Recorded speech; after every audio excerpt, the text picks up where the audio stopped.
Ramiz Alia nuk ishte thjesht një politikan, por mbi të gjitha kishte aftësinë të parashikonte atë që do të ndodhte dhe të krijonte strategji për t'i paraprirë çdo situate. Dhe mbi të gjitha, aftësinë mbrojtëse ai e kishte për familjen dhe fëmijët e tij. Sapo nuhati ndryshimet që priteshin të ndodhin, kur ishte presidenti i vendit, ai me një vendim gjykate i ndryshoi menjëherë mbiemrin të birit dhe nisi drejt Francës, aty ku kishte njerëzit e tij të besuar. Në Shqipëri, djali i Ramizit, Arbeni, ishte studiuar për financë dhe sapo shkeli në Francë, ai u regjistrua në një nga shkollat më prestigjioze të biznesit.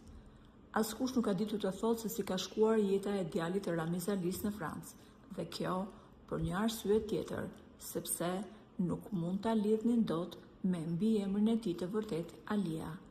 Djali i Ramizit tashmë në Francë njihet me mbiemrin Bora, Arben Bora. Sepse për më shumë se 30 vite, askush nuk diti të thotë se me çfarë merrej në Francë djali i ish presidentit shqiptar. Së fundmi, pasi ai ka marrë një post të fuqishëm në këtë shtet, të dhënat e tij janë bërë publike. Ai ka ndërtuar një karrierë të gjatë në sektorin korporativ dhe financiar, jo vetëm në Francë, por në të gjithë Europën. Së fundmi, djali i Ramiz Alis drejton një nga kompanitë më të mëdha dhe menaxhon sistemin bankar në Francë.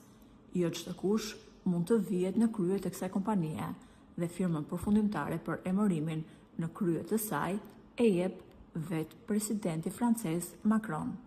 Kjo tregon se djali i Ramiz Alis në këto 30 vite ka qenë pjesë e sistemit bankar në Francë dhe së fundmi ka marrë një nga postet më të rëndësishme në këtë shtet.